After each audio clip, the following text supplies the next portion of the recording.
Hello and happy handling. As you can see, Picasso is sitting on the blanket waiting for me very confidently. Underneath the table is China. So what we're doing here is several exercises in one. What I'm doing is we first need to know what the criteria is, what we're expecting of him, what the mechanics are, how we're going to make him understand, and how we're going to get him to succeed. If he wins, then I win. So what you're seeing first is you'll hear me say, find it, and then I throw the treat.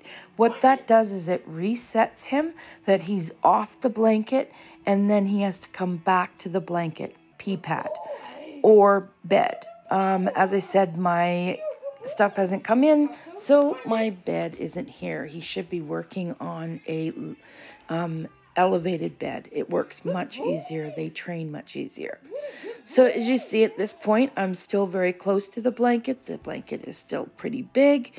It's pretty easy for him to feel that same feeling underneath his pads. He knows how that feels, and it's pretty easy for him to succeed. As we go along, we'll start to make that blanket smaller and smaller until it's just even a few inches, or a bed or a crate.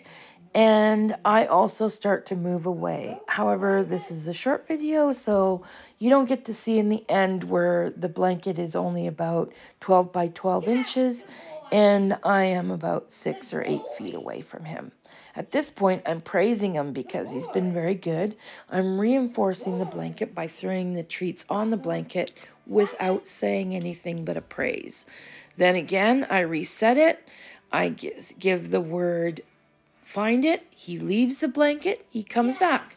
When all 4 feet are touching that blanket, that's when he's praised. That's when I reinforce the blanket.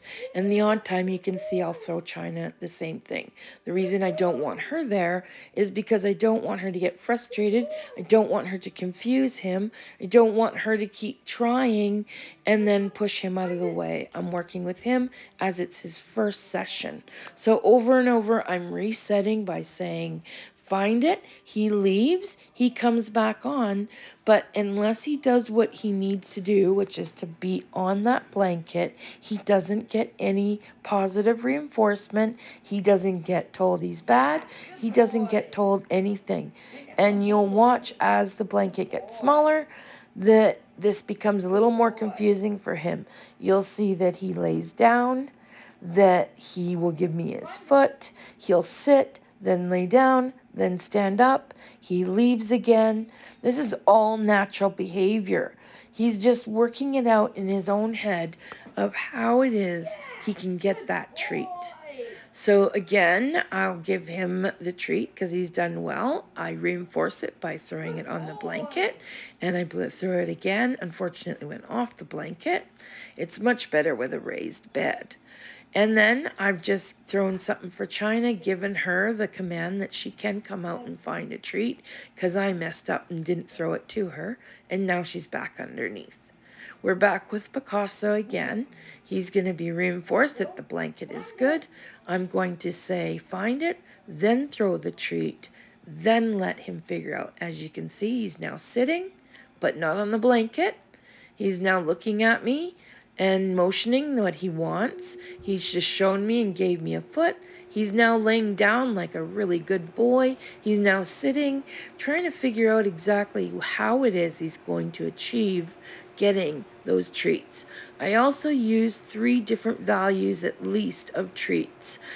And there are a reason for that. But being that this is a short video and it isn't a long lesson, or I will explain treat values at another time. After that, if you noticed, he did walk away from me because I think he didn't understand whether or not I maybe had thrown something off, and that's why he wasn't getting the treat. He came back again, went right onto the blanket, and then I reinforced him 3 or 4 times and petted him.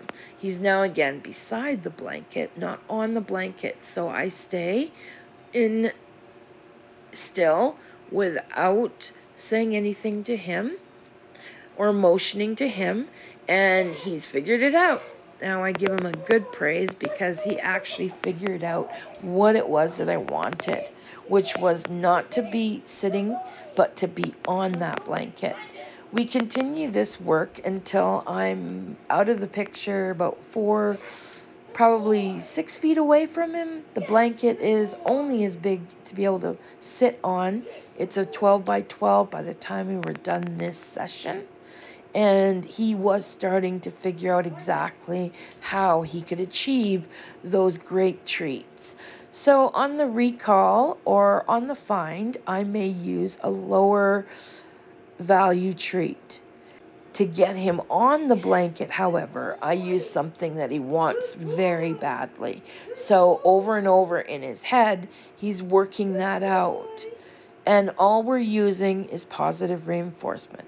I hope you enjoyed the video.